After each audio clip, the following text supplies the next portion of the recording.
I never thought betrayal could feel like a branding iron searing straight through my chest.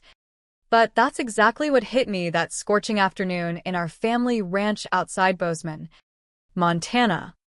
The sun hung high over the rolling hills, casting long shadows from the old barn where we'd spent our childhoods mending fences and dreaming big.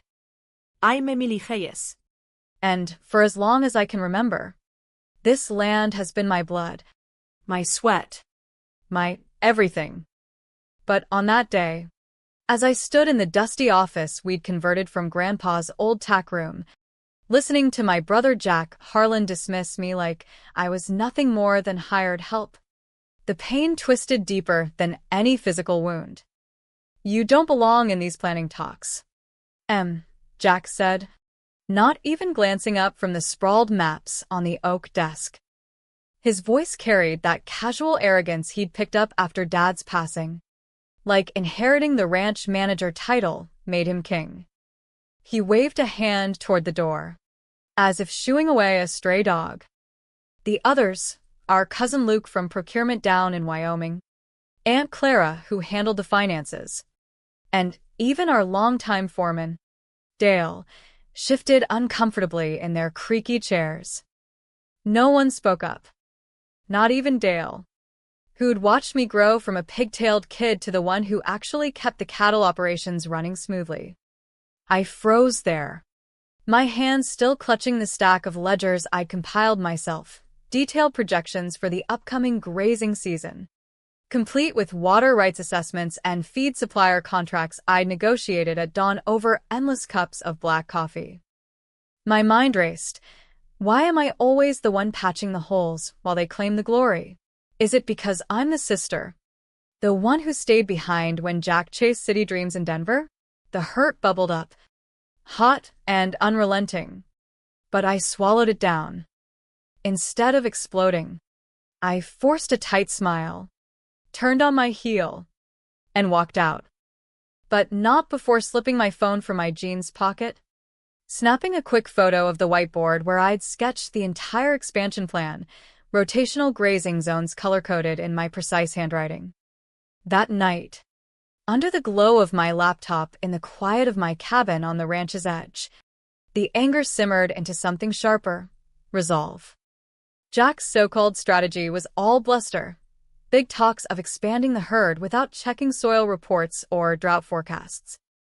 He'd scribbled buzzwords like sustainable yield and market pivot like they were magic spells, dismissing my detailed timelines as overcomplicating things. He's going to run this place into the ground, I thought, my heart aching not just for myself, but for the legacy Dad left us. So, I didn't rewrite his plan. I built a safeguard. Every figure backed by real data from our last 3 seasons. Every risk flagged with legal notes on land leases and environmental regs, stuff I'd learned the hard way, fighting through Montana's bureaucratic red tape. I embedded my name in the document's properties. Time-stamped it all. Because I'd seen too many ideas vanish into thin air around here. 8 years of running ops while Jack played the visionary had taught me that. Before bed, I drafted an email to the family lawyer in Billings, not sent yet, just scheduled for dawn delivery. Subject: Ranch expansion contingency, for record only. It wasn't revenge, it was insurance. If he sinks us, at least there's proof I tried to save it. My mind whispered, a mix of fear and defiance churning inside. Morning came with the rooster's crow, and I headed to the barn like nothing had happened. Jack's voice boomed from the main house, tossing around phrases like bold frontier growth that made my stomach turn. Dale passed me in the yard, giving a sheepish nod, as if that erased his silence yesterday. "Mornin'," I said, keeping my voice steady. But inside, turmoil raged. Why do I always have to be the strong one? Why does loyalty feel like a chain? The truth was, I wasn't furious yet. That would build slowly, like a storm gathering over the Rockies. Right now, I was calculated, placing that first careful step on a path I hadn't fully mapped. Jack had shown me the game. Assume the quiet ones won't fight back. But he forgot, in the West, survival isn't about noise. It's about endurance. By midweek, cracks in Jack's plan were showing like parched earth after a dry spell. He was pushing herd increases without vetting water rights. Deadlines shrinking while our crew stayed understaffed. It wasn't just sloppy, it was reckless. Endangering the ranch we'd all sworn to protect. He's gambling with our home. I agonized inwardly, the weight pressing on my chest. So I expanded my shadow plan, no frills. Just solid projections from soil samples I'd tested myself. Risk ratings color-coded for flood zones and market dips. I pored over old deeds at night, ensuring every legal angle was covered. Montana's strict grazing laws. Easement disputes with neighbors. By the time I finished, it was a 20-page blueprint for keeping us afloat, disguised as a backup. I added final notes on mitigation. Fingers flying over keys. Heart pounding with a mix of pride and isolation. Am I fighting for the ranch? Or just proving I'm not invisible? The doubt gnawed. But I saved it. Embedding metadata like a hidden brand. Funny thing, Jack once laughed off document tracking as paranoid rancher stuff. People say that right before someone like me uses it to build an airtight case. At dawn, the email ghosted out to the lawyer. CC'd to the Family Trust Archive. Logged. Not reviewed, just there. Waiting. That afternoon, Jack swaggered through the stables, dropping a glossy brochure on my workbench. Inspiration for the expansion, he said, like it was a favor. Stock photos of endless prairies, ignoring our real bottlenecks like feed shortages. I smiled, jotted a note. Pretty pictures won't fill empty troughs.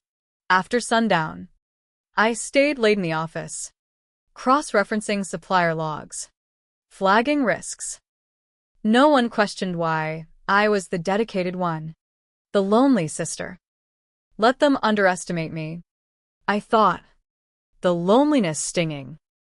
In 3 weeks, he'll need this plan, and it'll have my name all over it. Monday hit like a dust storm, and Jack's grand vision was already crumbling faster than an old fence post. He burst into the main house kitchen, our makeshift ops center, with a fresh printout, declaring we were ahead of the game, timelines pulled forward before we'd even secured hay contracts from Idaho suppliers. I sat quietly at the table, sipping coffee, typing notes. Version ignores legal permitting delays, hubris or denial. Inside, my thoughts swirled. How can he risk everything Dad built? Doesn't he feel the same pull to this land that I do? Stress leaked through every phone call with vendors. Our Wyoming feed guy flagged a shortage due to wildfires. Jack's plan had deliveries slotted before we'd locked in transport permits. The crew emailed me screenshots of his charts with question marks scribbled over them. He didn't adapt, he improvised wildly, suggesting we skip environmental impact checks to boost momentum. The room went still. Eyes flicked to me. They know I've got something solid. I realized, a flicker of validation piercing the ache of being sidelined. That's when it began, the quiet circulation. My shadow plan passed like whispered secrets in a small town. Dale slipped the risk matrix into his notebook during a fence-mending break. Cousin Luke forwarded the supplier tiers anonymously. Saw this. Thought it might help. Even the new hand from Texas mirrored my projections in his daily logs. They used it because it worked, not because it was flashy. Jack. He was too busy schmoozing with bankers in Bozeman, debating logo updates for our ranch brand. I watched from the porch, heart heavy with conflicting emotions. My work saving us. But it's invisible. Am I okay with that? Or does the hurt run too deep? The real blow came when we missed a key lease renewal by days. Jack claimed a verbal agreement with the neighbor. but nothing was notarized. Per Montana law. He spun it as a miscommunication.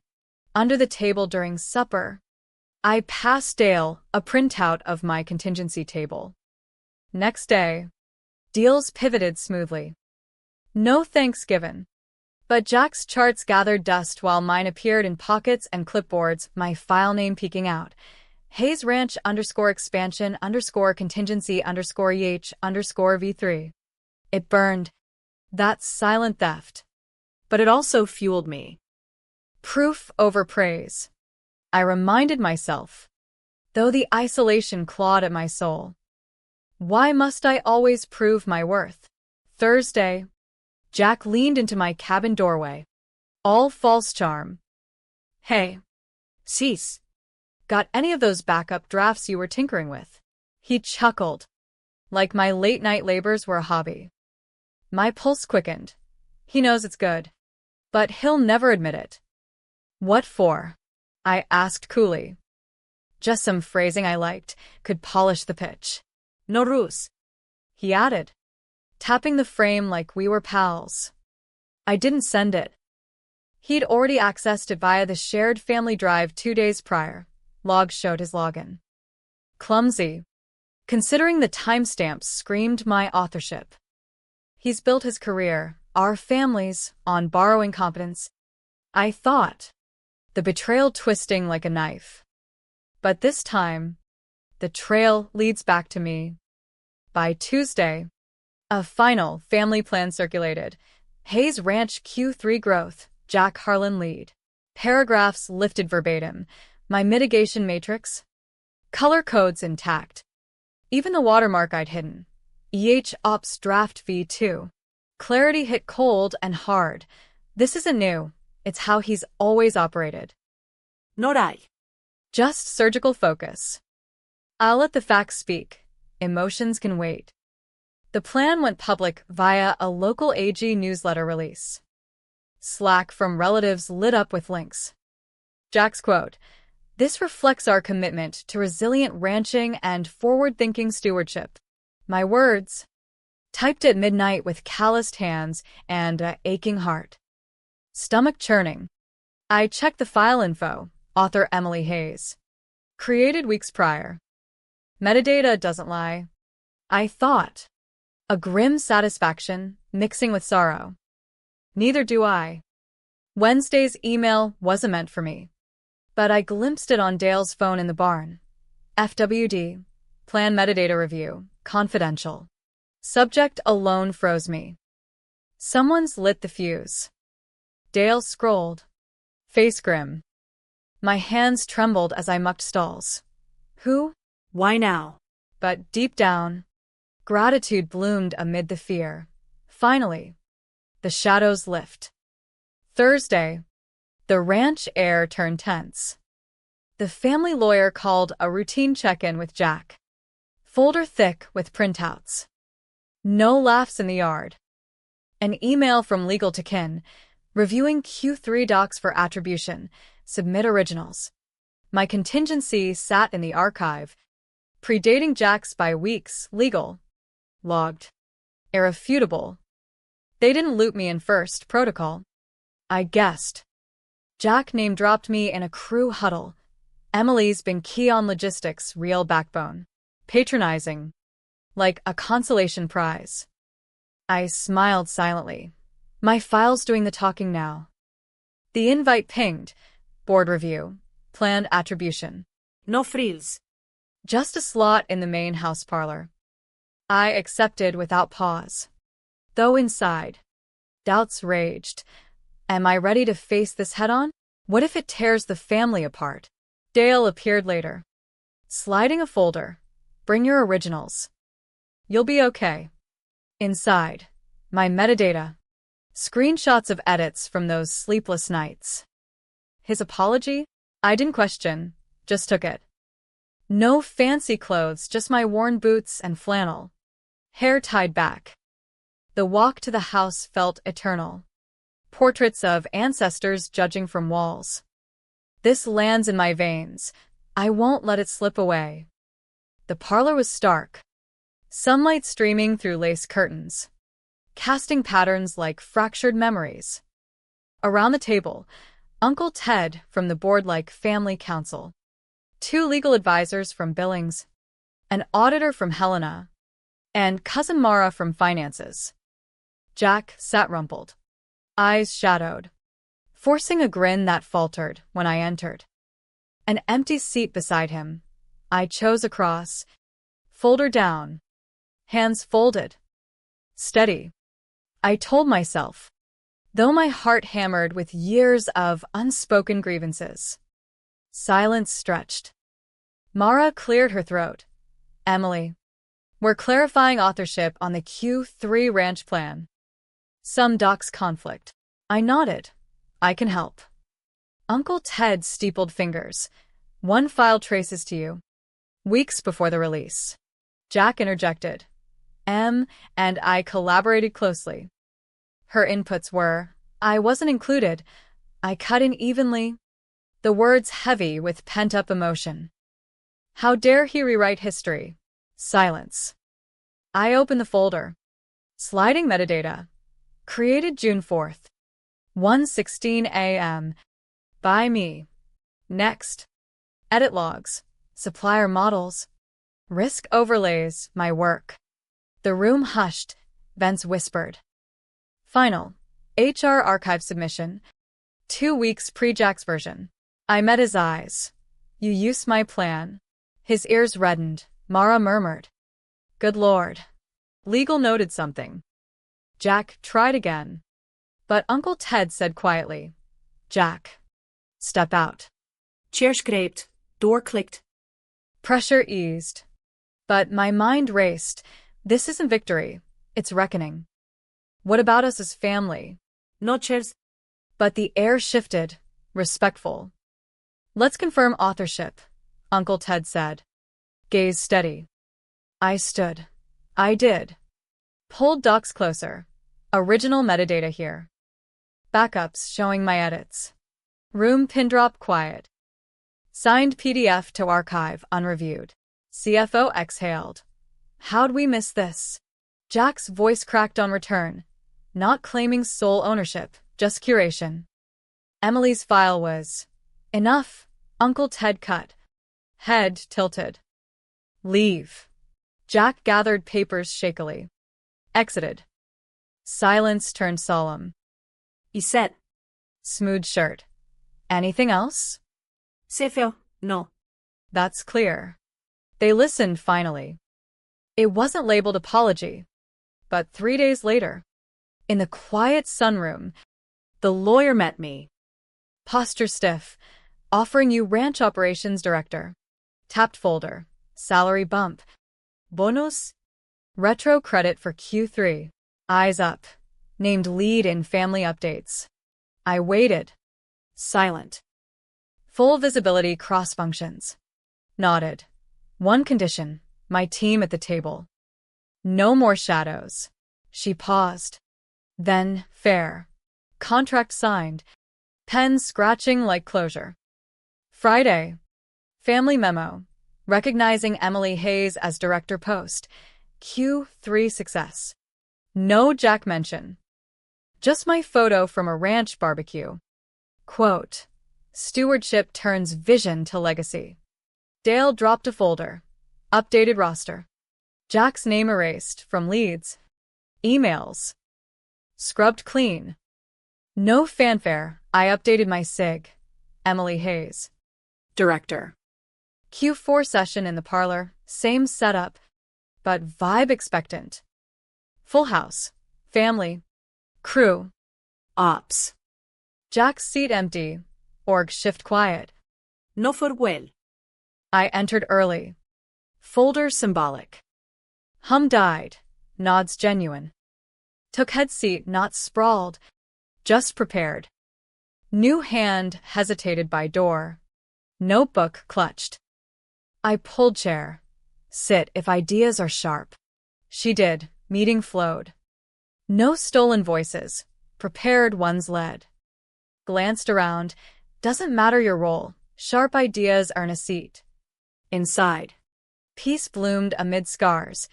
Redemption isn't loud. It's in the listening. But the story didn't end there with tidy bows. As weeks passed, the ranch thrived under the plan, my plan, now openly credited. Yet the victory tasted bittersweet. Jack's my brother. Blood ties don't sever easy. Late nights, staring at stars from my porch, guilt mingled with relief. Did I push too far? Could I have confronted him privately? The humane pull tugged. Family drama isn't just plots, it's hearts entangled. One crisp evening, Jack showed up unannounced. Truck rumbling up the drive. He looked smaller, defeated, nursing a beer on the steps. He started, voice rough. I screwed up. Took the easy way. My chest tightened. Anger wants to lash, but empathy whispers forgiveness. We talked, raw, tear-streaked, about Dad's expectations, his city failures, my quiet burdens. No excuses. But understanding dawned. Legal clarity helped. The review exposed gaps without lawsuits. Montana's family trust laws favoring transparency. We agreed on counseling. Shared roles. The lesson?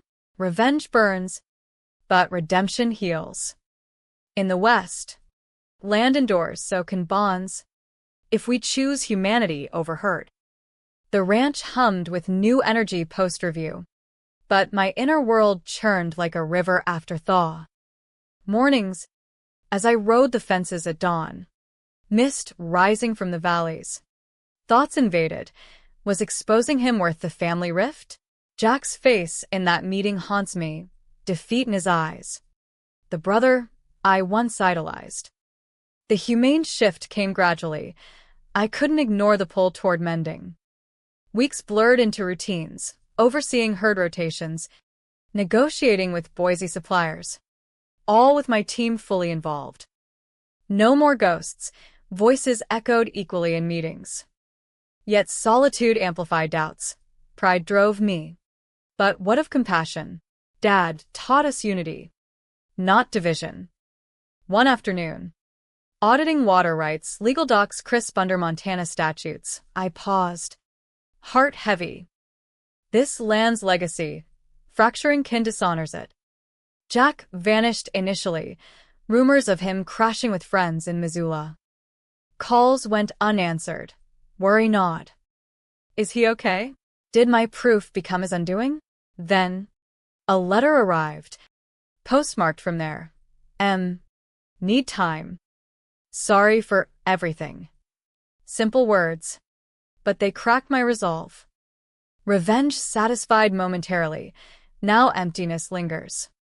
Family gatherings felt strained, Aunt Clara's pointed silences, Cousin Luke's awkward jokes. At a barbecue, Uncle Ted pulled me aside. You did right. Legally sound. But blood's thicker than ink. His words echoed my turmoil. Balance justice with mercy? Nights. Journaling by lantern light. I dissected motives. My plan saved us. But at what cost to him? The turning point came during a storm, thunder rolling over the Rockies, rain lashing the barn. Huddled with the crew, sharing stories, Dale confessed, I should have spoken up sooner. Regret eats at you. His vulnerability mirrored mine. Silence breeds pain.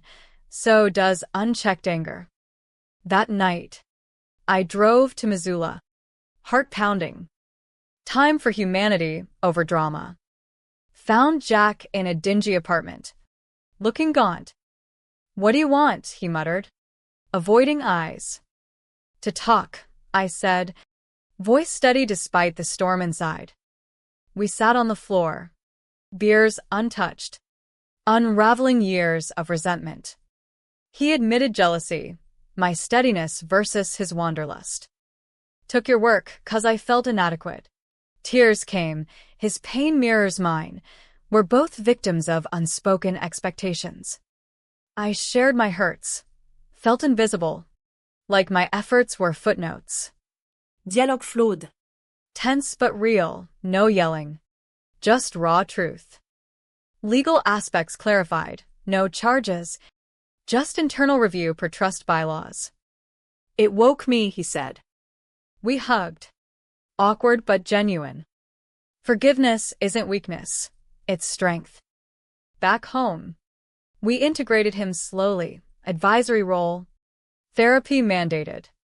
The ranch flourished, but the lesson stuck. Vengeance isolates, empathy connects. Family drama taught me, push conflicts inward, but resolve with grace. As seasons turned, golden aspens blanketing hills, peace settled. Jack contributed humbly, bonds mended. In the American West, where vast skies humble us, redemption lies in choosing kin over conquest. My story, not revenge's triumph, but humanity's quiet win. The mending wasn't instant. Scars lingered like weathered fence lines. But with each shared task, like branding calves under spring sun, trust rebuilt. Inner monologue softened, no more what-ifs, focus on now. The light lesson? In family, as in ranching, nurture over neglect yields growth.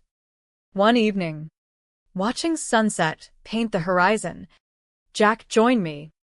Thanks for not giving up. I nodded. We're Hayes, stubborn, but family. Laughter broke tension, hearts aligned. The end came not in drama, but quiet resolution, a testament to humanity's power in the face of betrayal. With the ranch stabilized, my role as director felt earned, not bestowed. But the true shift was internal, waves of emotion crashing less fiercely. Mornings, sipping coffee on the porch, I pondered. Betrayal cracked me open. Redemption pieced me together stronger. Jack's return infused daily ops with collaborative spirit, no more solo burdens. Challenges arose, a drought threat testing our contingency. Together, we adapted my models. Legal filings, swift underwater conservation laws. Unity trumps division. I realized, heart swelling with pride, not just for the land, but us. Family dinners evolved, laughter genuine. Stories shared without undercurrents. Aunt Clara confided, proud of you both. The drama faded, replaced by deeper bonds. Pain's purpose? Growth. One crisp fall day, as leaves swirled, Jack and I rode the back trails. Remember Dad's lessons? He asked. Yeah, work hard, but hold family harder. We paused at the old oak where we'd carved initials as kids. Sorry I forgot, he said. Tears welled. Forgiveness heals old wounds. The lesson lingered light in the West's vastness. Egos shrink, compassion expands. My story closed not in vengeance, but grace, a humane path forward. As winter neared, snow dusting backs. Peace reigned. Betrayed, but redeemed, that's the real legacy.